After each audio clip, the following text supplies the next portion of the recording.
You're listening to the Non-Del Influencers podcast, brought to you by FirstFunding. Join host Matt Coles as he delivers powerful conversations to help non-delegated lenders succeed and scale in today's market.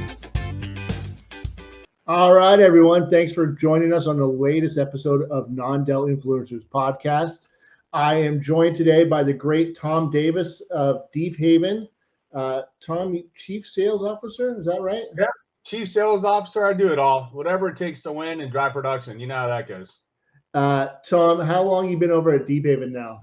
3 years. So, okay. 3 years at Deephaven. Decided to join them. They were early pioneer in the space going back to 2012. And one of the first to kind of get out there and securitize, help bring liquidity to the market, bring some products into the market, and being in business to business and correspondent sales and wholesale sales throughout my career, I got to see these guys early on at shows, driving awareness of this market when it wasn't sexy and no one really wanted no one knew what it was, right? So they had a great brand and a great parent and a lot of all the components needed to be successful in the non-QM space. So I joined about 3 years ago, and nice. It's been exciting, and I've been in non-agency pretty much even pre-financial crisis all day kind of world, and I love selling the service and expertise versus price, and non-QM allows you to do that. Yeah. So I got to ask you. So I see you on the road a lot. You are what I would call a road warrior. Yeah. Take me through what your process looks like as you're going on the road. I mean, you're always, how do you maintain the balance between what needs to be done in the office versus what you're doing on the road? I mean, I envy it with you. I've told you that before. Yeah. I get bogged down if I'm out of the office on the road for 3 or 4 days. How do you balance all that? Yeah. Just not just travel and just conference, you got to have the right people, right leaders under you, and right team. And when it comes to just my overall workload, not just the conference and which conferences to attend, I try to focus on the needle movers, what's going to move the needle. There's always projects that are going on and things that you could do, but I try to stay focused on what's going to drive the needle. And so, like, from a conference standpoint, I think this year we might have like 60 to 70 on the books. Wow. We go to wholesale conferences, we go to banker conferences, we go to private lender events, for the RTL, fix and flip and bridge, and hard money. So we're all over the space, driving awareness around non-QM and our product offering, trying to drive production. And I just have to pick which ones, where I think I can make the biggest impact, maybe where I'm going to get more exposure for our organization and our sales team, when it comes to like being on panels and driving awareness, and then, where's the biggest opportunities with the client base. So those are the ones I try to focus on. I see you add a lot of those as well, right? So you got that pitch down, as well.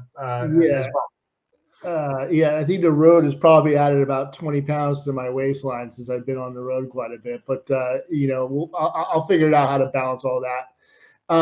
One of the things I wanted to ask you, which was, so if you go back 3, 4, 5 years ago, pretty much every conference that we were attending together was, hey, let's talk about non-QM. Hey, LOs or originators, are you guys doing any non-QM? And for so long, it was like, let's just get them to try out one loan. Right. Now, when you go to these conferences, pretty much everyone knows what non-QM is. They're non-QM conferences now. Yeah. So what are you trying to, like, how did the conversation evolve from where we were 3, 4, 5 years ago to what you're talking about today? Is it trying to get them to dive deeper into segments of it? Give me a little bit of an idea what you guys are talking about. Those are great questions. Like, yeah, definitely, the product has evolved over the last, let's call it, since the evolution, because early on it was more of about a credit event. The product was there to solve, help people that were in a foreclosure or bankruptcy, since right out of the financial crisis. And, today, when it comes to credit events, non-QM is only like 2 to 3% overall production, where before majority. And so now, it's 50% bank statement, 40% DSCR, and then, all the other features and, fall into, or the extra 10 to 15%, right? So, it's interesting because non-QM has grown 3x over the last, let's call it, 3 years in production. Went from 30, let's call it billion. This year, we're going to expect to hit about 100 billion. That's just non-QM. That doesn't include, all non-agency, which this year is expected to hit 200 billion. But there's still major opportunity for LOs to adopt these products. And what I've seen and what we spend a lot of time doing with our clients is trying to understand their needs, what their strategy is, what markets are they trying to penetrate. For example, 1 out of every 4 purchase transactions last year was a investor transaction. Right. So if you're an originator today, on your website or on your business card or whatever, right, you should say that you specialize in investor transactions. And if a quarter of your business is not investor transactions, you need to know why, because that's a quarter of the market, right? That's been a change. You've seen the SCR loans kind of, be a higher share. What's interesting is, there's 19 million that account homes in the United States or properties that account for 49.5 million investment properties out there. There's close to 20 million in self-employed people that account for over 30 million businesses. So higher self-employment rates in the United States.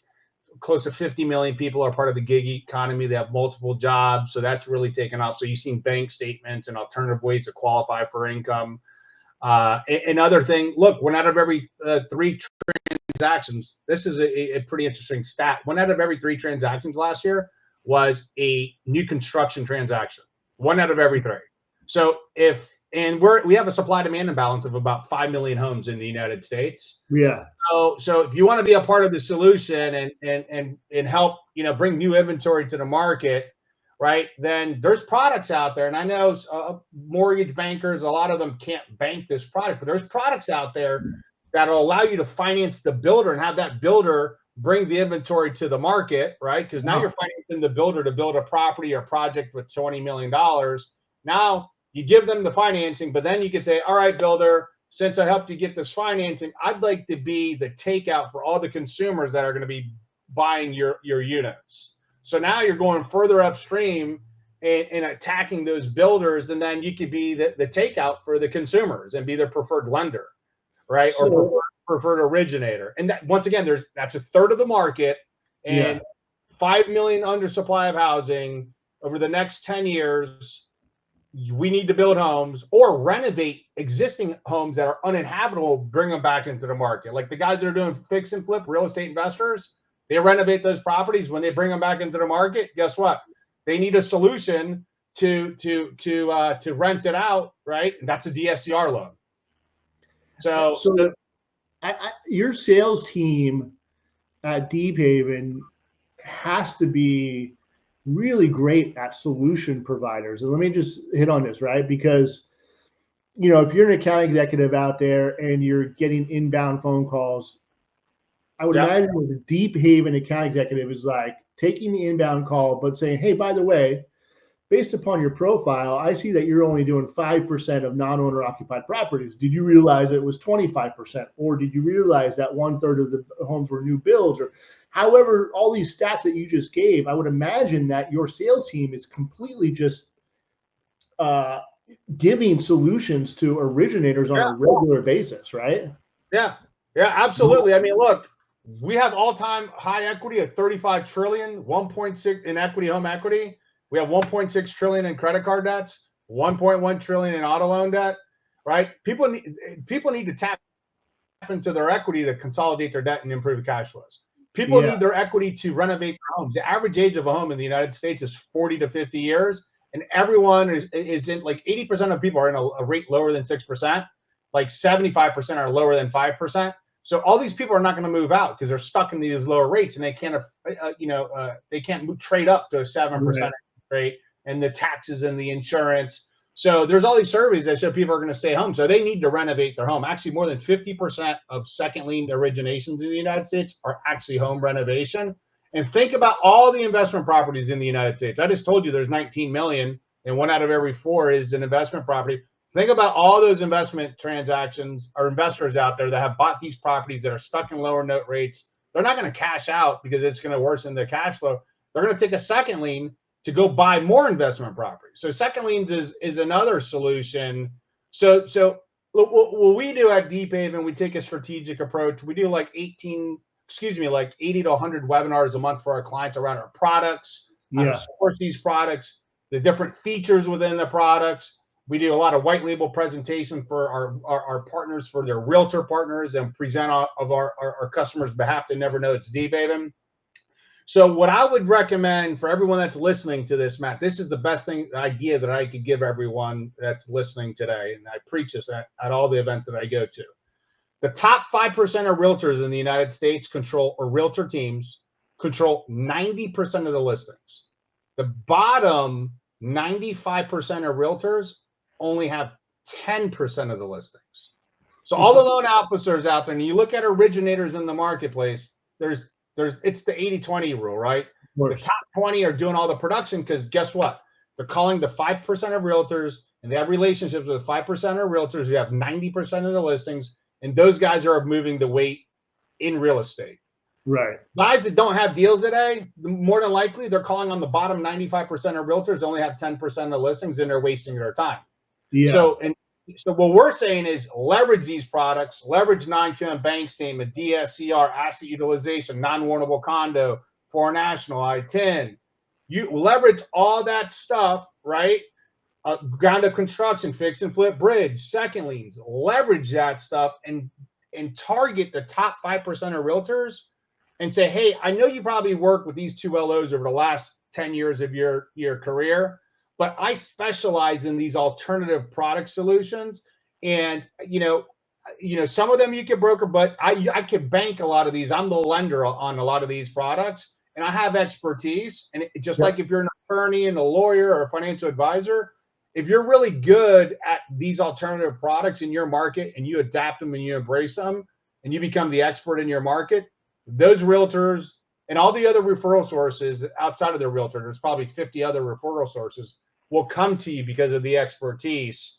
And so you leverage the products, differentiate yourself from the rest of the competition, and go to those top 5% of realtors who have the listings. And that's how you're going to drive production in a challenging market. So we're teaching our counterparties and our partners to leverage products and tap into the guys that are moving weight in the real estate game.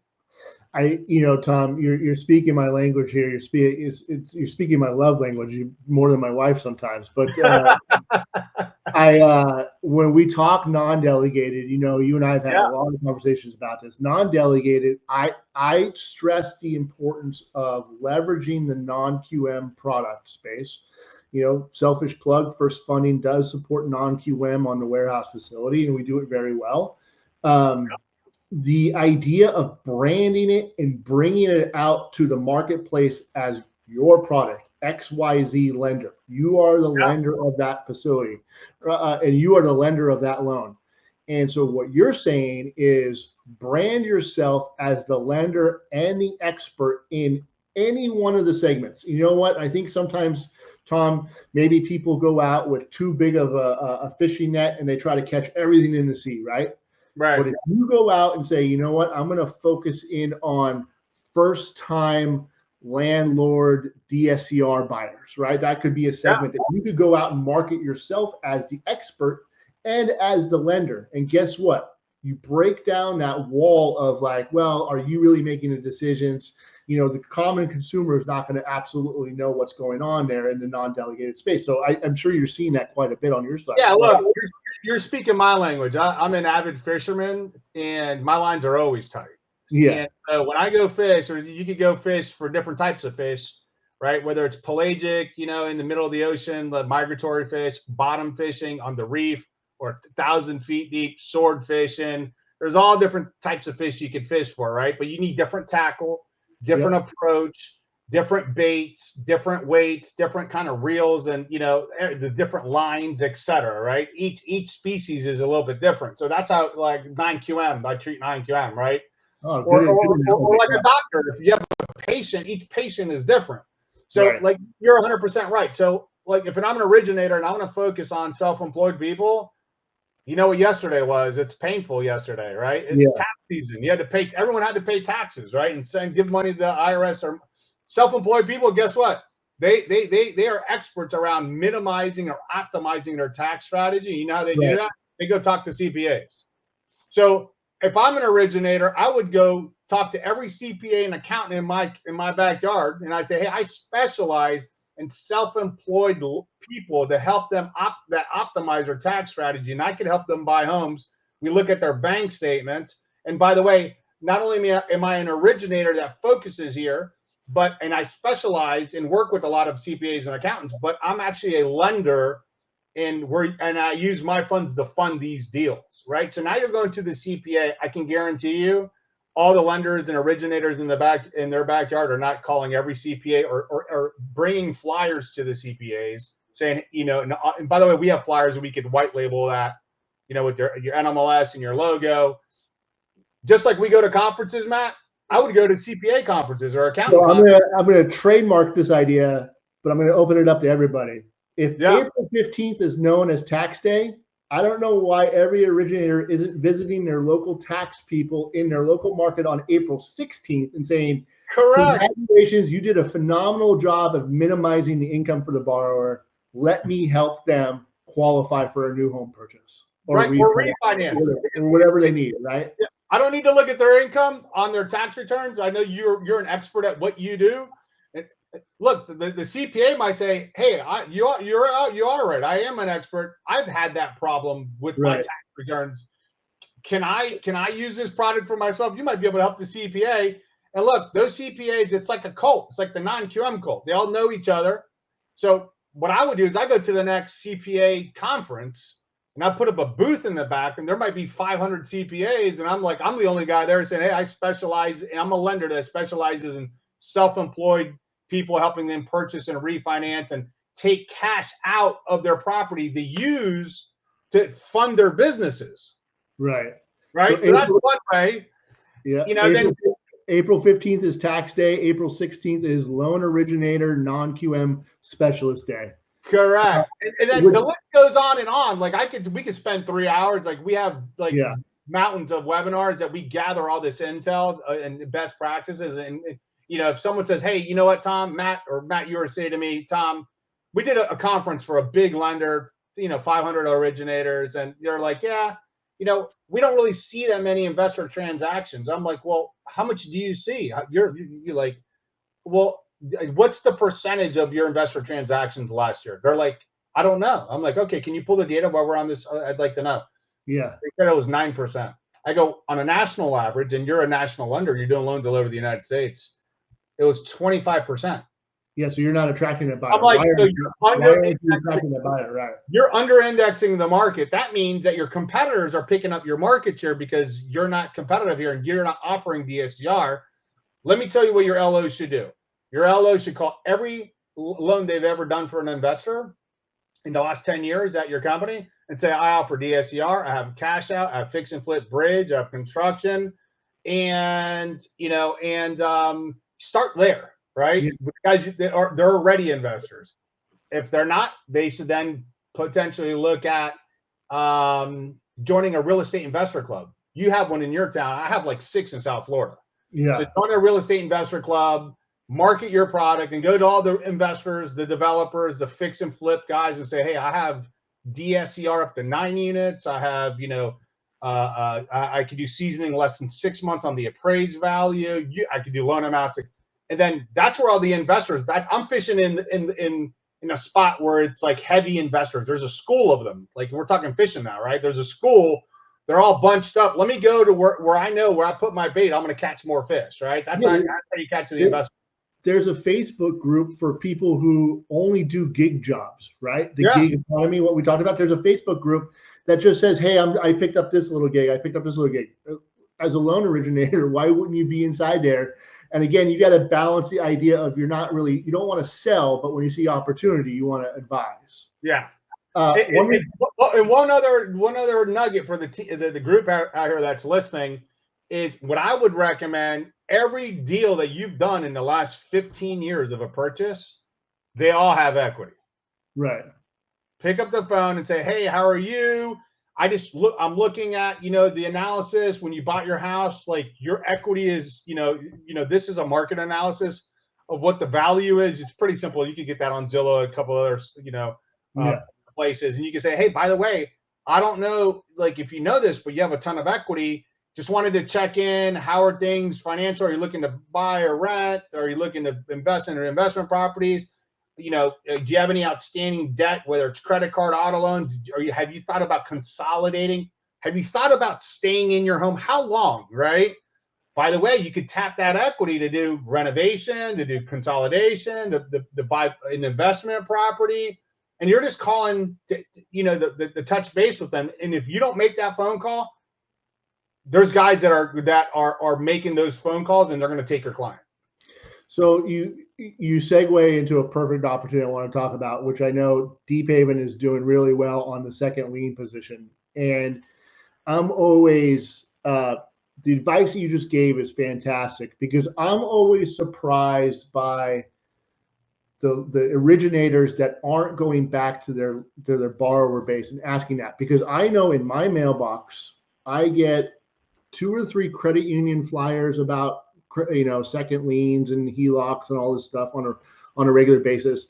My bank statements typically have some type of insert on it. Yeah. I'm getting bombarded with this information. And if you could just touch on the evolution of what you're seeing in the second lien space, probably quite honestly over the last 2 years, and how much it's exploded, about what the marketplace might be for that opportunity. Yeah, I mean, securitizations and just originations, you're going to see like a 2 to 3x this year over last year, and last year was a big year because originations are like 1.8 trillion to 2 trillion this year. Last year they were 1.8, and the market was at 4 trillion, and 3 years ago, right? So originations are down. So loan officers, they have to adopt all these products that we talked about, including second liens. But second liens, the reason it's really big is because the majority of these people that everyone has done loans for, they're in these lower note rates, and they're stuck. It makes no financial sense or economic sense for someone to do a refinance cash out. And we have a calculator on our site, deephavenmortgage.com, where you can actually run this scenario, and you can show the borrower, hey, I know you're thinking about a cash out, but it doesn't make sense. You should probably do a second lien, right? The blended rate's going to be X. And then they can consolidate their debt. They can renovate their homes. And look, I mean, this is public data. You can see Rocket is one of the largest second lien originators in the United States, right? And guess who they just bought, or they're buying? Mr. Cooper, right? Yeah. And they're going to be owning $2 trillion in servicing.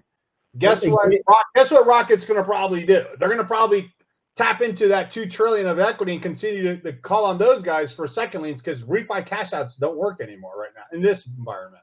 Yeah, and what we run into, Tom, on our side is, well, I'm just a non-DAO, and I'm like, well, FirstFunding allows second lien on your warehouse. I don't know why you're not going out and originating it or talking about it. And I see so many opportunities, and I just feel like it's kind of an overlooked opportunity for a lot of our lenders in that space. Yeah. And I love what you're saying. Yeah, look, I'm never moving out of my wife would kill me. I'm never moving out of this house because I got a low rate in the mid-2s on my house. Like I'm never giving up this interest rate. No, you know what you're going to be forced to do?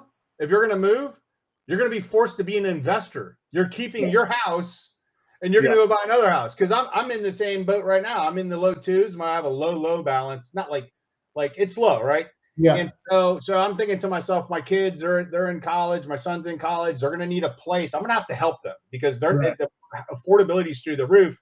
The average age of a first-time home buyer is 38 years old in the United States. So I have to help my kids with housing. It's no longer thinking about college. It's thinking about housing for your kids. So I'm like, okay, if I move, I have to keep this house. I can't get rid of the mortgage. Yeah. So the kids will have to move into my house and they'll pay me rent, and I'll keep this with low interest rate mortgage. And that's a lot of people are going to be forced to be investors. So anyways, yeah, that's why you're going to see a lot more people tapping into equity. Do you have, without mentioning names, do you have someone in mind that successfully shifted from like, hey, I'm a company that does first liens to now they're like, hey, I'm going to do second liens. That's what my focus on. Can you take me through how they went about that change, what market opportunities they're taking advantage of, and how are they leveraging the Deephaven products? Yeah, I mean, you're not just going to lift and shift your entire model, right? Some guys have. There's a couple guys, I know a guy on the West Coast and on the East Coast, a couple guys, they took an interesting approach because they went and started buying leads that were like really cheap, like leads that no one wants. So they're buying leads that are for like $25,000 to $50,000 HELOC leads, right? Mm-hmm.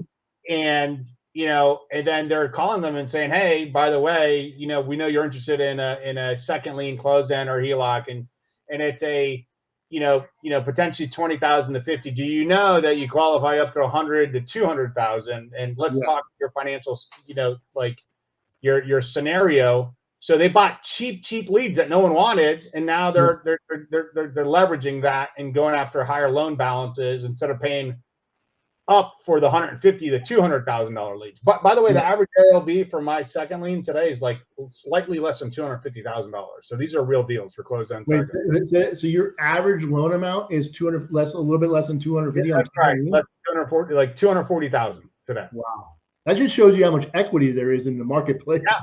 Yeah, there's a lot of guys out there. We could go up to 750,000 in California or across the United States for a closed end.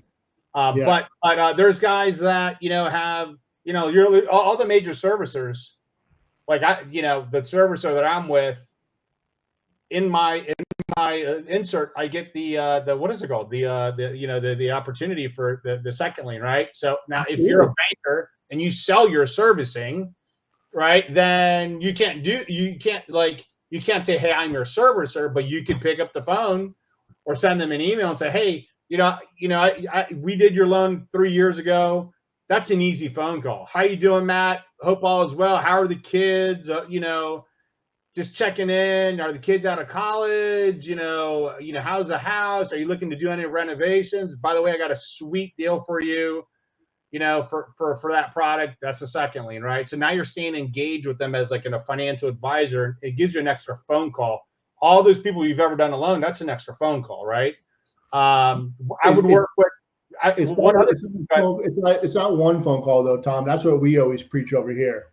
It's consistently following up, right? Yeah. It's at least every, I would hope every 6 months, but more frequently probably every 90 days. Yeah, there's a saying I always use. I've heard it before too, but the fortune's in the follow up, right?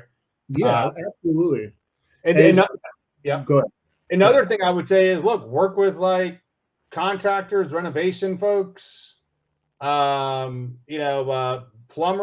builders, roofers, all these guys. If a roofer needs it, let's say a roof costs $40,000, $50,000, in my neighborhood, right? Well, like if you give your card to all the roofers and say, hey, I could give you really attractive financing for your buyer, for the guys that need roofs, give me a call. We could use our equity and we could get them closed in 10 days or less. Yeah. Right. So, so there's all these opportunities. I know, people even go to Home Depot and Lowe's and work with the contractor area where people do buy all their materials. They're like, hey, if you know of anybody doing any major projects to their home, here's my business card. I could help them tap into their equity so they could finance these projects. So there's so much that there's opportunities everywhere in the market. Either you get it or someone takes it from you, but you got to be proactive and you got to be relentless, in driving your production. Yeah, and I think that the non-del lender has a leg up with the ability to brand. Absolutely. The ability to brand, the ability to follow up, the ability to work with a good investor like yourself. and put those on your warehouse facility. Reach out to your warehouse facility to see what their parameters are. I can certainly share what ours are over here. But what I'm hearing, Tom, from you say is that we've moved beyond 3 to 4 years ago, defining again and again and again to an originator what non-QM is. Now we're starting to evolve into, okay, how are you segmenting out your business to go attack this? Yep. I love your fishing analogy. It actually hit hit home for me. So I really do appreciate that. Yeah. At the end of the day, what's next on the non-QM horizon? What are you seeing as the biggest thing? I know there's a couple products that I'm not so familiar with that you guys are selling over there as well. Yeah. I would say from a product standpoint, so we're aligned. Our sister company is Anchor Home Loans, so we have access to ground up, fix and flip, and construction. So I could do up to $20 million projects for construction for a 1 to 9 unit. And on fix and flip, I could do up to 10 million, and then bridge. And then we also have a home builder finance division that you can work with home builders to provide financing up to 200 million in financing for folks that are building, for builders, the experienced builders that are building like whole communities. But those aren't products that people are going to be banking. Those are going to be brokered. Yeah. So we're always looking to develop products and continue to expand there. But going back to your other question, I think originators, why they should feel comfortable working with Deephaven. We offer full line of business. We can do wholesale, non-delegated, and full delegated, so multi-channel delivery. And if you're doing non-delegated with us, we've been doing delegated and non-delegated since inception. And I would say about a third of our business is non-delegated today. Wow. We have a strong, very, very strong presence there. And our underwriters are stateside, very seasoned. So when you get an underwriting decision from us, we stick behind that, and you should feel very comfortable funding it and putting on your line at FirstFunding. Yeah. All right. Well, Tom, awesome conversation, man. I really do appreciate your time, and I'm sure we will see each other on the road here very soon. Thanks again, and thank you everyone for joining the Non-Del Influencer podcast. I appreciate it. Thanks, Matt. Thanks, guys. Thanks for tuning into the Non-Del Influencers podcast, powered by FirstFunding. For more resources and episodes, visit nondelinfluencers.com.